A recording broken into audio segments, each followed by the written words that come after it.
Oi, sexto ano, tudo bem com vocês? Vamos lá então para mais uma videoaula, tá? Segunda videoaula nossa, hein? Só retomando, a última aula eu comentei sobre biogeografia, né? Que é a disposição dos seres vivos no planeta Terra, níveis de organização, lembra? Do mais simples para o mais complexo. Começa lá em átomo, molécula, organela, célula, até chegar na biosfera, né, que é todo lugar do planeta Terra onde tem vida. Aí eu comentei sobre o que são áreas emersas, áreas submersas, o que é plâncton. Estão lembrando disso? Beleza. Vamos lá então. Ó, a gente vai para a última parte do grupo 2, tá? A gente está na página 178, que é sobre biomas, ok? Antes de falar sobre os biomas, o que é um bioma, só relembrando algumas coisas. Por que o planeta Terra ele consegue abrigar vida, né? E outros planetas do nosso sistema solar não conseguem? Então, assim, o planeta Terra, gente, ele está numa distância exata do Sol, uma distância ideal do Sol, digamos, que no caso seria 150 milhões de quilômetros, tá? Essa distância faz com que a Terra não seja nem tão quente nem tão fria. Então, a radiação solar chega de uma maneira adequada. Então, essa é a primeira questão. Por que na Terra tem vida? Por causa da distância do Sol, ok? Que é uma distância adequada. Outra coisa, o planeta Terra tem um tamanho que, assim, a gravidade, gente, quanto maior o planeta, maior a gravidade. Aliás, quanto maior o planeta não, quanto maior a massa, né? Quanto maior, entre aspas, o peso, né? Quanto maior a massa de um planeta, maior a gravidade dele. A Terra, ela tem uma gravidade que não é nem tão forte, que, né, os seres vivos não conseguem sair do chão, né, ficar preso, e nem tão fraca, né, igual a Lua, que tem uma gravidade muito fraquinha, que não consegue manter uma atmosfera ali presa, né?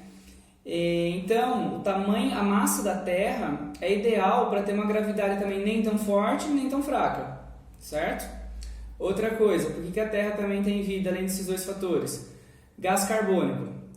Ela tem uma concentração de gás carbônico na atmosfera ideal para manter a temperatura constante, que é o chamado efeito estufa. Então, por exemplo, vamos pegar a Lua. A Lua, como tem uma gravidade muito fraca, ela não tem atmosfera, ela não consegue segurar os gases ao redor dela, certo? Lembrando que a Lua é um satélite, não é planeta. Ela não consegue segurar os gases ao redor dela. Então, quando a Lua, durante o dia na Lua, né, quando ela está sendo iluminada, aquela parte iluminada, vai estar muito quente. À noite na Lua, né, a parte que não está sendo iluminada, vai estar muito, muito frio. O gás carbônico, né, na nossa atmosfera, ele faz o quê? Mesmo quando chega à noite, ele mantém a Terra aquecida. É lógico, a noite vai estar geralmente mais fresco, um pouquinho mais frio do que durante o dia, né, naquele sol. Mas não é uma diferença tão absurda. Na Lua, para ter uma noção, durante o dia chega a 90 graus e à noite chega a 100 e poucos graus negativos. A diferença é absurda, entendeu? Então essa concentração de gás carbônico é uma concentração ideal. Vênus, que é o segundo planeta mais próximo ao Sol, é mais quente que Mercúrio. Por quê? Porque Vênus tem uma atmosfera com muito gás carbônico e com metano também, com muitos gases do efeito estufa, que prende a radiação solar. Tá? Então, mesmo Mercúrio sendo mais próximo do Sol, Vênus acaba sendo mais quente por causa da atmosfera, que tem muitos gases do efeito estufa, certo? E a última questão é que na Terra ela tem a água no estado líquido. Gente, se não tiver água em estado líquido, não tem vida, tá? Não tem como ter vida num lugar que só tem água em estado gasoso ou só estado sólido, tá? Tem que ter água em estado líquido, certo? Até a vida de bactérias, né, seres microscópicos dependem de água no estado líquido, porque todos os seres vivos são compostos, uma porcentagem por água, ok? Então esses são 4 fatores que fazem com que a Terra tenha vida, né? Então a gravidade, a distância do Sol, os gases dentro da atmosfera e a água no estado líquido, beleza? Agora vamos começar a falar sobre biomas. Primeira coisa, quando a gente fala sobre bioma, tem bioma mundial, os 7 biomas mundiais, e tem os biomas específicos do Brasil, certo? A gente vai falar primeiro dos biomas mundiais. Depois eu coloquei um vídeo que é bem bacana da USP, que fala sobre os biomas brasileiros, tá? E esse vídeo é bastante rico, assim, tem bastante imagem, é bem legal. Então eu vou focar um pouquinho mais nos biomas mundiais, vou dar uma pincelada só nos biomas brasileiros, porque vai ter um videozinho lá de, acho que 10 minutos da USP, tá bom? Sobre biomas brasileiros, é bem legal. Seguinte, primeira pergunta, o que é um bioma? Tá? O que é um bioma? Por exemplo, lembra que eu já expliquei o que é ecossistema? Né? Que é a interação entre os seres vivos e os seres não vivos, né? Ou seja, fatores bióticos e abióticos. Lembra que eu falei que uma única bromélia pode ser um ecossistema, né? Gente, bioma nada mais são do que biomas, né? Nada mais são do que conjunto de ecossistemas, tá? Conjunto de ecossistemas com características semelhantes. Você reconhece um bioma porque quando você olha de longe, ele tem a mesma cara, a mesma aparência. Só que naquele bioma vão ter vários ecossistemas. Vai ter lá uma bromélia, pode ter uma árvore ali com uma interação específica. Então são vários ecossistemas dentro de um bioma. Um bioma geralmente é uma região grande. Vocês veem também bioma em geografia. Só que qual a diferença de geografia e biologia em relação a bioma? A biologia ela vai tratar mais dos seres vivos que estão nesse bioma, né, das características da fauna e da flora. A geografia vai tratar mais da localização, do relevo, tá, do clima desse bioma. Então, na geografia, você tem que saber, por exemplo, quais países têm um bioma chamado tundra, né? Na biologia, você tem que entender a tundra, por que ela não tem uma diversidade tão grande de espécies, né? Quais fatores que fazem com que ela não tenha tanta espécie, uma diversidade muito grande, né? Então, você vai ver bioma tanto em geografia como ciência, né? Vocês vão ver, só que com um olhar um pouco diferente, tá bom? Então, vamos lá. Então, vamos começar pelos 7 biomas mundiais. O primeiro bioma mundial é um que fica lá no norte, tá? Pega os países lá bem no norte mesmo. Então, vai pegar o Alasca, o norte do Canadá, Finlândia, Groenlândia, tá? Ou seja, esse bioma, ele é extremamente frio. Ele é um lugar muito frio, só tem 2 meses por ano de verão. E é lógico, o verão também não vai ser 30 graus, 40 graus igual aqui, tá? É um verão que tem uma temperatura que é o suficiente para o solo descongelar, certo? E assim, gente, o solo do bioma tundra, ele é congelado, né? E ele descongela no verão. Porém, o subsolo, que chama permafrost, ele é permanentemente congelado, tá? Então, a quantidade de solo que tem no bioma tundra é raso, um solo raso. Se é um solo raso porque logo abaixo tem gelo que não derrete nunca, não tem como um bioma desse ter árvore, por exemplo. Então, a vegetação do bioma tundra é mais rasteira, tá? E como tem só 2 meses de verão, então as plantas elas vão ali nascer só na época do verão, porque o solo todo congelado não tem como nascer uma planta ali, né? Então aquelas gramíneas nascem no verão, então elas têm um ciclo de vida muito curto. Elas têm que nascer, crescer, já se reproduzir, produzir sementes e já ficar dormente a semente até o próximo verão para brotar de novo a vegetação, tá? Então é um bioma mais restrito, ok? Esse é a tundra. Aí logo abaixo da tundra tem a taiga. A taiga, ela também é um ambiente frio, só que já tem um tempo de verão, um tempo ali de temperaturas, né, um pouco menos frias, por mais tempo. E o solo da taiga já é mais profundo. Então na taiga a gente consegue ter já árvores, tá? Mais espécies vegetais, consequentemente mais espécies de animais também, ok? Eu ia pedir para vocês o seguinte, na página 178 da apostila tem o mapa mundi aqui, exatamente com os biomas. Eu queria muito que vocês assistissem essa aula olhando esse mapa, para ter uma ideia. Aqui é a tundra, ó. Aqui embaixo da tundra já é a taiga, aí depois tem a floresta temperada, para vocês terem uma noção de onde estão esses biomas, tá, ao redor do planeta, beleza? Então, gente, tundra e taiga, né, comentamos. Na taiga, só uma curiosidade, é nesse bioma que ficam as maiores árvores do mundo, que a gente chama de sequoia. A sequoia é uma árvore, gente, gigantesca. Nos Estados Unidos tem a maior sequoia do mundo, ela passa dos 100 metros. Só para vocês terem uma ideia, 100 metros seria um prédio mais ou menos de uns 30 e poucos andares. Então, quer dizer, uma árvore gigantesca, né? Aí depois tem a floresta temperada. Qual é a principal característica da floresta temperada? Gente, floresta temperada ela tem estações bem definidas, tá? Então elas têm as 4 estações certinhas. Tem lá o verão quente e chuvoso, o inverno frio, pode ter precipitação de neve. Uma característica interessante também da floresta temperada é que no inverno as árvores perdem as folhas, porque como vai ficar um clima mais ameno, né, mais complicado aí para as árvores absorverem água do solo, fazerem fotossíntese, etc. Então elas acabam perdendo as folhas no inverno, fica como se fosse um período dormente, e aí a hora que volta primavera elas, né, voltam a produzir folhas de novo, né, a fazer todo o seu metabolismo, suas atividades, fotossíntese, etc. Ok? Floresta tropical. Gente, floresta tropical que mais a gente tem aqui no Brasil, né, que seria a Amazônia e a Mata Atlântica, por exemplo.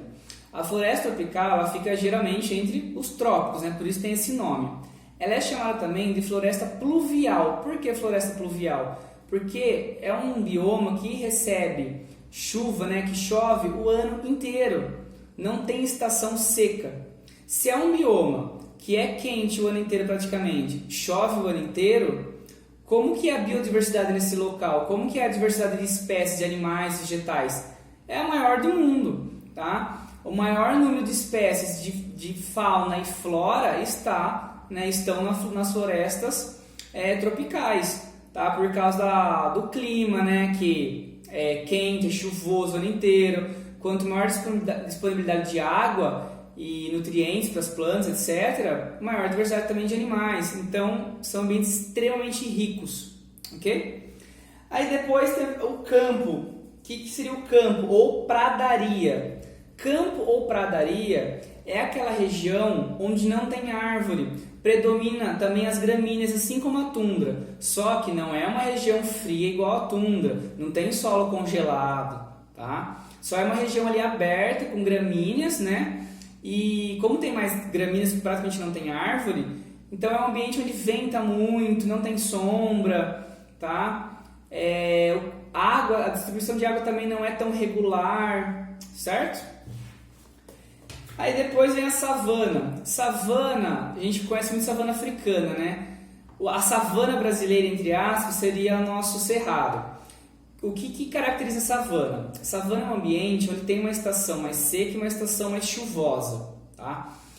Nas savanas tem gramíneas, arbustos e árvores, só que as árvores elas não chegam a formar florestas, são árvores mais separadas, mais esparsas umas das outras, tá? Então, se a savana tem árvore, né, e tem arbusto e tem gramínea, só que as árvores não formam uma floresta, eu consigo ter animais grandes na savana. Então, por exemplo, na savana africana eu tenho elefante, eu tenho zebra, eu tenho leão, tá? Eu tenho as hienas, ok? Então eu consigo ter animal de porte maior. Porque imagina um animal grande, um elefante numa floresta amazônica, como que ele anda no meio das árvores? Não consegue, ele entala, né? Não dá, tá? Então savana é essa região com uma estação mais seca, uma estação chuvosa, mais específica, né? Mais determinada. E tem árvores, só que não chega a formar um aspecto florestal, certo? São árvores mais esparsas ali, ok? E o último, que é o deserto. O que é um deserto? O deserto é uma região com pouca biodiversidade e pouca precipitação, né? Pouca chuva. Deserto, gente, nem sempre é areia e coisa quente. Deserto, o que determina que é um deserto é a pouca precipitação e pouca biodiversidade, tá? A vida ali é mais restrita. Então, se eu falar Antártida é um deserto, sim, é um deserto de gelo, mas é um deserto, entendeu? Então, o deserto nem sempre é somente aquele ambiente quente, tá? Agora, se eu tirar esse deserto de gelo, né, que é o Ártico e o Antártico, aí sim começam os desertos quentes, que aí o maior de todos, né, é o Saara, depois tem do Atacama lá no Chile, tem os desertos na Austrália, tem deserto nos Estados Unidos, tá? O que caracteriza esses lugares, né? Como o clima é muito extremo, num deserto, como praticamente não tem vegetação, o que acontece? Durante o dia é muito quente, chega ali a 50, 60 graus e à noite acaba chegando perto de zero, muito frio. Então, olha, 60 graus durante o dia, 5 graus à noite. Olha a diferença de temperatura. Então a vida nesses locais é mais difícil mesmo. Tem animal nesses locais? Tem animais que vivem? Sim. Só que são animais adaptados a esse ambiente em menor quantidade, menor diversidade. Tá? Você não vai achar tantos animais no deserto quanto você vai achar numa floresta, numa savana, tá bom? Outra característica do deserto, de areia mesmo, de terra, né, digamos, de solo, sem ser o de gelo, é que as plantas que tem nesse deserto geralmente são cactos. Por que o cacto consegue sobreviver no deserto? O cacto, gente, ele tem raiz profunda, tá? E ele tem raízes também bem fininhas, superficiais, então ele consegue pegar até às vezes um sereno, uma garoa. E ele tem raiz profunda para tentar absorver a umidade do solo lá de baixo. O cacto, as folhas dos cactos são modificadas em espinhos. Então o espinho do cacto é uma folha modificada. Por quê? Ele tem uma folha pequenininha e dura, que é o espinho deles, acaba não perdendo tanta água por transpiração. E o cacto ele tem uma outra especialização também, que é o seguinte: ele absorve o gás carbônico para fazer fotossíntese durante a noite.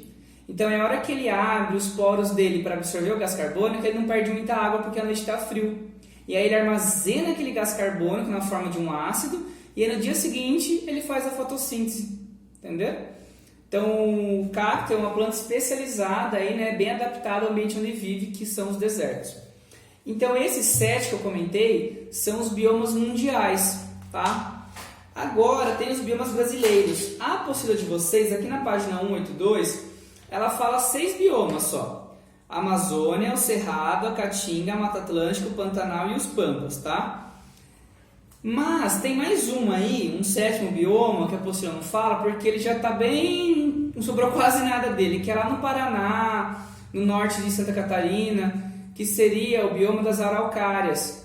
As araucárias são os únicos pinheiros legitimamente brasileiros, que são realmente brasileiros.